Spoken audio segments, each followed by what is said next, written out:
We go.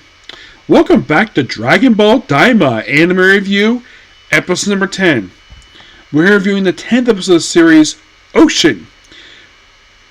With this episode, we're pretty much halfway through this series. Yeah, it'll be confirmed to be 20 episodes.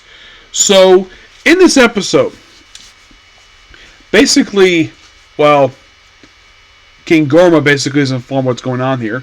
So, then Goku, Glorio, Supreme Kai, and Patsy, they leave their demon world after being there since episode, I believe it was 3, that they've been there.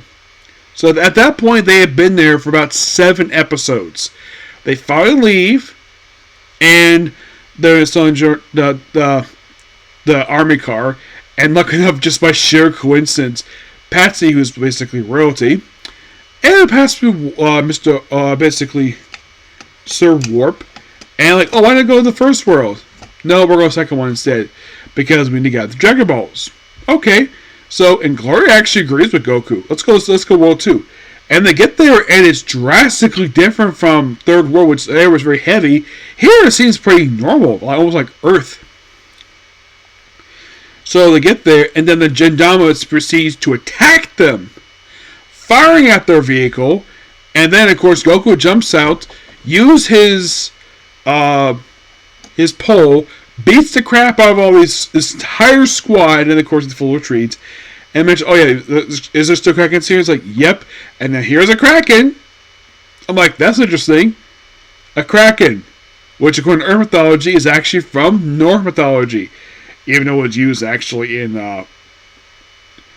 Clash of Titans. So, attacks her ship, but then of course it destroys her ship, but not before Patsy runs back and grabs a certain bag. And of course, Supreme Kai and Gloria think that it ate the Dragon Ball. But no, Patsy went back to grab the Dragon Ball, but basically lost their food. And then they proceed to all fly. No problem actually, because the air is not as heavy. And then, just by sheer coincidence, they just happen to be not that far from the original planet Namek. I'm like, that's interesting. As in the original homeworld of the Namekians before they came over to the world. They do mention later on that the Earthlings and the Saiyans are, well, of course, when they arrive, and it looks exactly like planet Namek, except the place is very dirty. Of course, it explains why the Namekians left. And so, then of course, basically, and of course, Goku flies out and meets up with Bulma, Vegeta, and of course, Bulma gets hit on by the pilot. It's like, want to become my girlfriend? And Vegeta's like, that's my wife! I thought that was funny. And of course, her whole face so shiny. Of course, he's just like, I hate being a child. This is so funny. And of course, Goku has to find, oh yeah, there's a creature here. Of course, they get spooked up with the creature. And then they fly to Virtual Planet Namek. And of course, Piccolo informs Bulma he has never been this place before. And apparently his father has been there. As in, King Piccolo was from here. I'm like, that is interesting. Of course, they didn't mention in the original series he was basically described as a demon. I'm like, okay, interesting. So basically, we're following up with something that was explained in Dragon Ball, where they originally called him a demon, and turns out he really was from Demon World. Explained it's 20 years. So, and of course, Piccolo, he's never been before, but he's like, he feels a bit nostalgic being this book. He's never been before.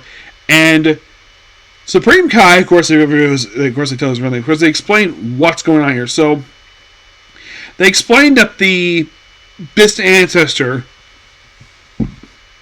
one of the earliest demon kings, basically sent Maj into. Apparently, he created the multiverse. By the way, they have this thing where also there's a subplot here where Majin Kai fights when Tyrum and loses. And of course, basically, Supreme Kai proceeds to fire him on the spot for basically failing his job. It's a brief scene, but let's look at the cool stuff.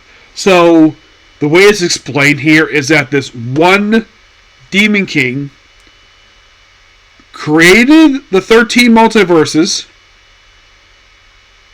and it's overseen by somebody who's similar to Zeno in Super. Now, I thought the whole thing of him like creating a universe is fine. And they have those Supreme Kais, one of whom actually is the Supreme Kai. I believe in some universe. I think it's not 7. It's more like I think it's 5. The one where, believe it or not, one of the Supreme Kai seen here is the one that was actually the Supreme Kai from the Black Goku arc. Like, really? That guy? Oh yeah, he's here. He doesn't speak. He's showing a flashback.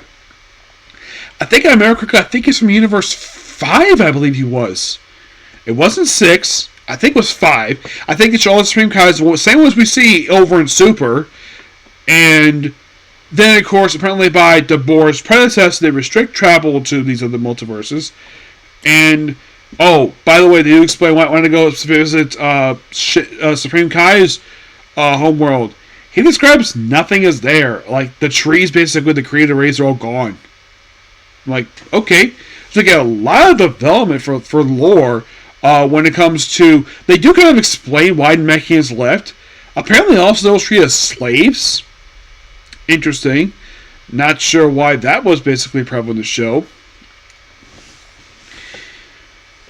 So, but what it's shown is that the reason we left because the planet became polluted.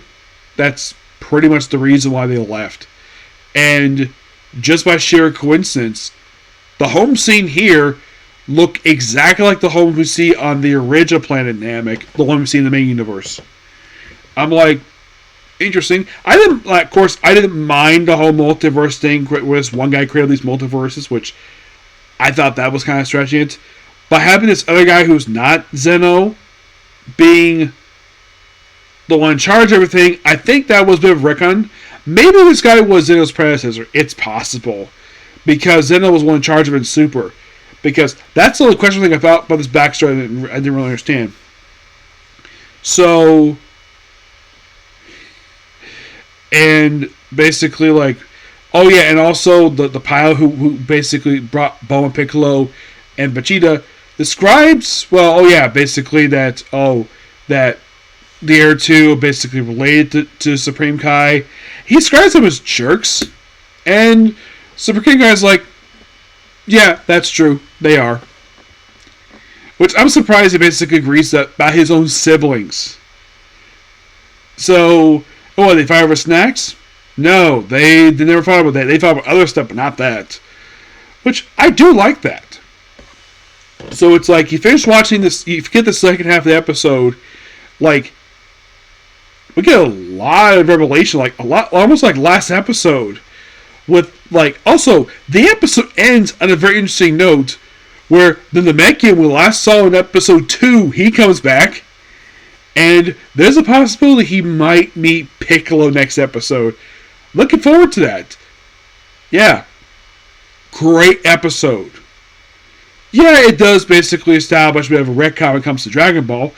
But I don't think it hurts the franchise of this episode. No, not really. I'm sure Kiriyama did approve this episode before he passed. I'm sure he approved like all the episodes because this was in production prior to his passing.